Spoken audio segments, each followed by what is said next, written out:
everyone, welcome back to my channel. So in today's video I'm going to be talking about Kat Von D while doing my makeup. Hopefully like this little bumblebee thing. I really like it. I don't know if I'll pour honey down like she has, but recreate it the best that I can. I'm about to drink the protein shake and I feel so gassy after it for some reason. I normally don't, but this one I haven't had in a while, so excuse me. This video, I have to mention all the trigger warning talks about all kinds of things to do with sexual abuse, to do with assault, things to do with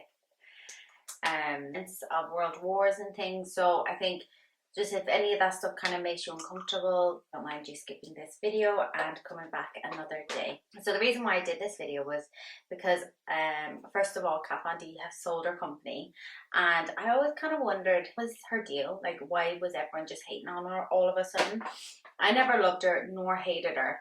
I never fully understood Kat Von D. I never like followed her or anything like that, so I didn't really understand why. And then I decided to just make her a topic for today. Yeah, let's just get straight into the video.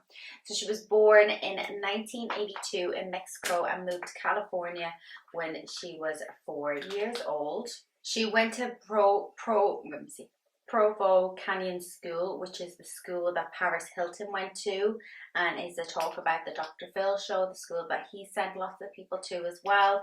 So we'll be talking, I'm not going to talk about that because I think I'm actually going to make that a whole separate topic on a different video that I want to do about just that whole school, because I think that school just deserves a video in itself, because I think it's super disgusting, everything that anyone that has been involved in that school has actually gone through, which is really gross. But she dropped out after 6 months, dropped out of school then when she was 16. I didn't find out the exact dates that she was there or what age she was, but all that I could find out was that she dropped out of there after 6 months and dropped out of school when she was 16 to become a tattoo artist, which I guess for her at the time and in the future turned out to be the greatest and best decision ever. Because in 2007 she was on LA Ink, which was on TLC, and you know what, I think any show that's on TLC, it always seems to have someone that's in some drama or controversy or whatever. I just always think they never have anyone that comes with a solid pass, and even if they do come with a solid pass, there's always some drama in their future after being on the show. And she broke the Guinness World Book of Records for doing the most amount of tattoos in 24 hours. And I guess that really answered my question, why did everyone love her so much? And I think when I went into this, I was wondering kind of about her and Jeffree Star's, but I didn't really look into their relationship too much because I just kind of wanted it to be about Kat Von D. And if I do a video about Jeffree Star, if you want one, let me know. I'll probably add her in there because most of his video, and I think that's why I don't want to do it, because a lot of his video will just be about, because wherever he goes there seems to be drama. So in January 2009 she had a best-selling book with her tattoo art that went to #1 in New York's best time sellers, and then her second book in 2010 went to #3, and in 2008 she launched her makeup brand, Kat Von D Beauty, or is it just Kat Von D or whatever? Anyway, so she released her makeup brand and it went really well. It was super popular, and I think it was probably one of the most successful like vegan beauty brands. And I've never actually tried it, but I remember like the hype around the eyeliner.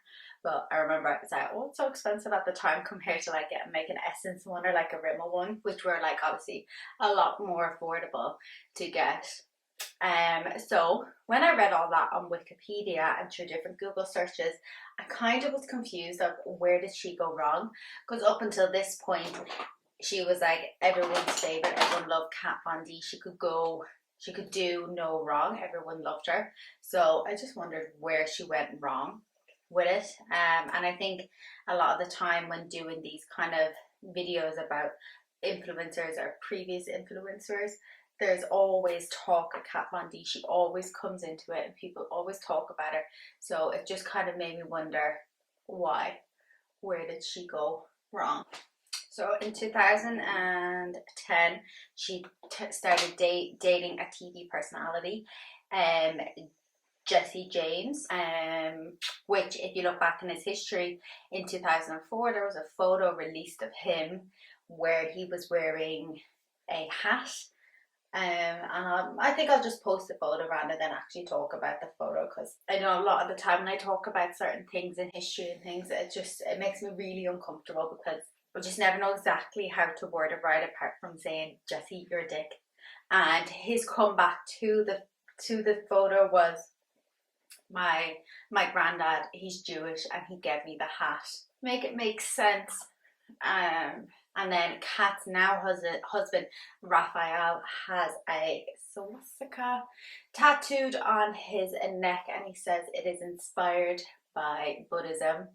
And I did read an article as well about in Japan they've actually stopped using the sign.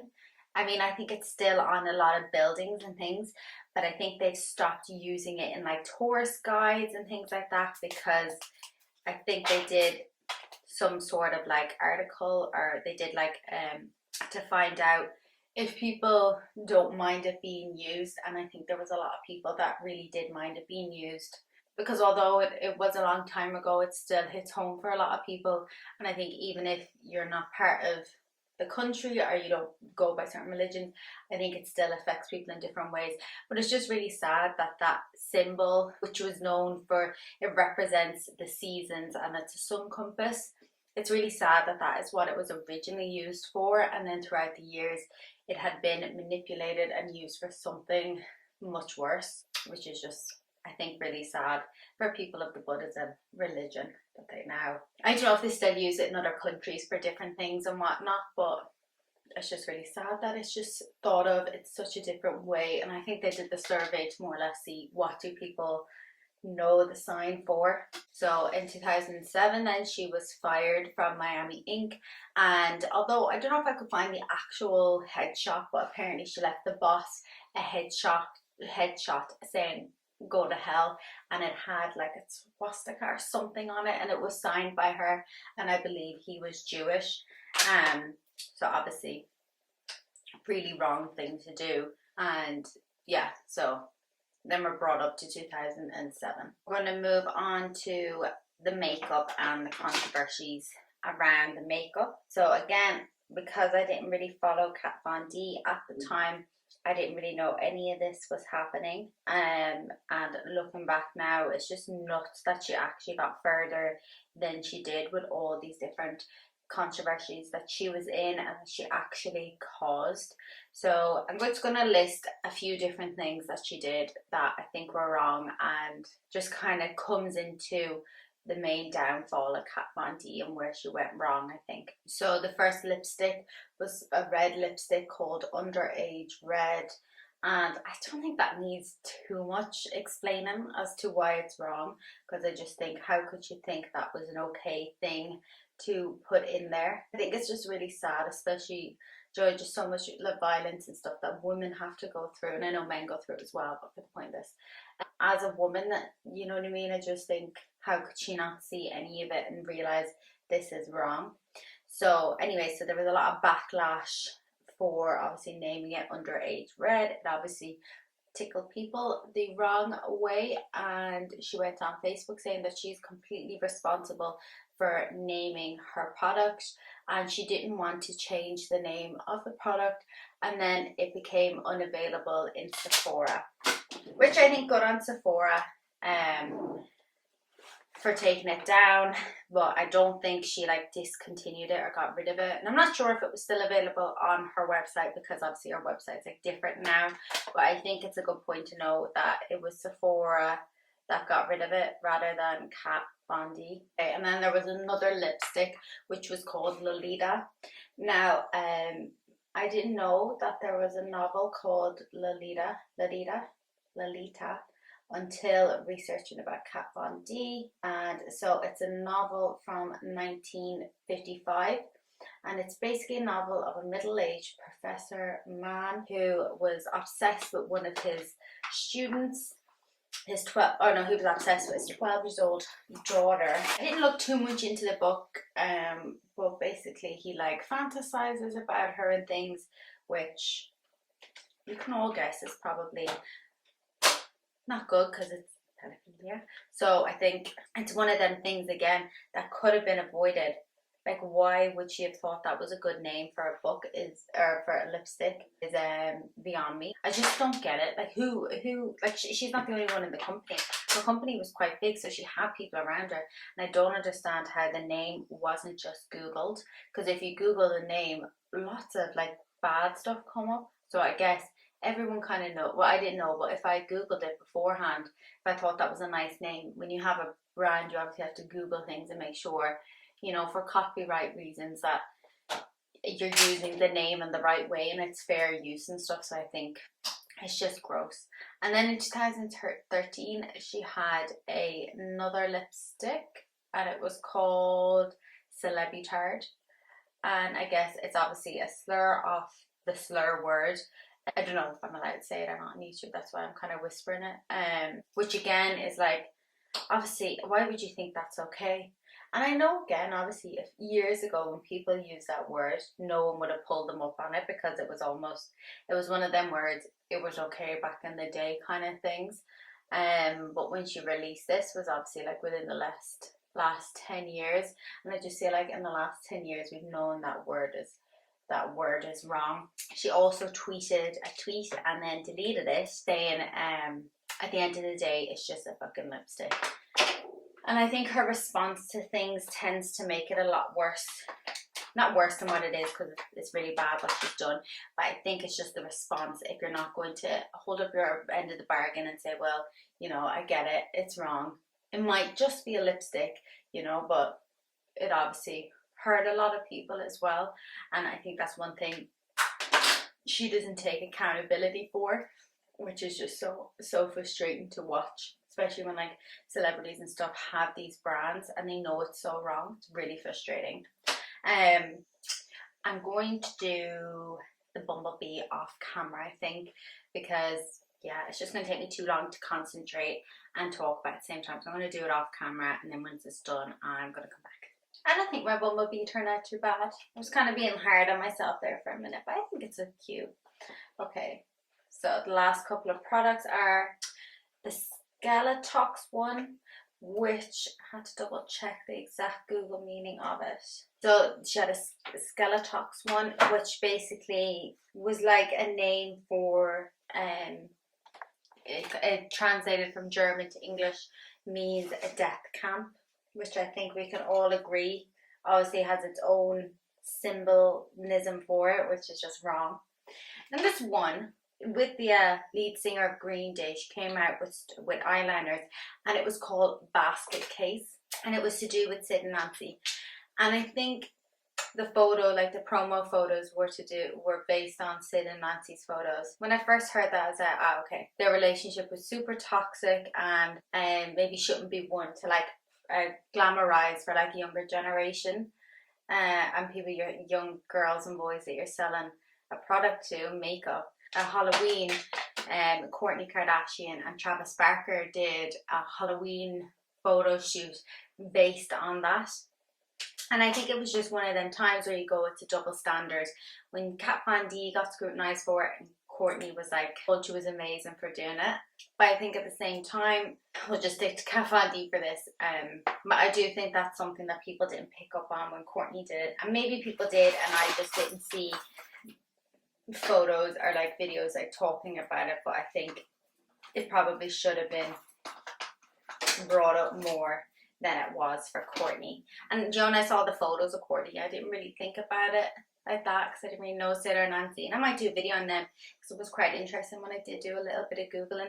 But they had quite a crazy relationship and didn't get the support that they needed at the time, from paparazzi, from people around them, just kind of used and abused. So I think, you know, I can see both sides of it, but I don't understand why Kourtney wasn't scrutinized for it when someone has already gone through it and been scrutinized. I just think it's kind of one of them things where it's almost unfair. And then she got pregnant, and I think the last real thing that kind of took Kat Von D off the charts was she came out and said she was pregnant, and then she said she wasn't going to vaccinate her kid and she was going to continue being vegan, which I think you can be like a proper vegan, a full vegan, and be pregnant. You can still get all the nutrition you need, but I think the problem was that she wasn't going to get the vaccination. And basically, as far as I am aware from a vaccination, what happens is the more people that have it, the less likely it's going to spread and multiply. And there's lots of stories about people that don't want to get it because of the chemicals and things in it, but then there's lots of stories of people that didn't get it and then later on in life they brought a disease back into the world or into their school or something, which is just crazy. So I think that was one of the things as well that really like kind of ticked people off and were, you know. So then 2019 she did a YouTube video basically saying, I'm not a Nazi, I'm not an anti-vaxxer, people just read into it too much. I think when you're at that kind of height of your celebrity or your like status on like as an influencer or whatever, makeup artist, I think you have to be careful what you put out there, because I honestly believe she got away with all the bad name calling names on the products because people loved her, and even with partners she's been with, the things they've done, things she said and done. But I think if she didn't come out and say that she wasn't going to get her kid vaccinated, I think she'd still be Kat Von D as the brand today, because I think she could always swing by a bad name and justify why she would name something the way she did.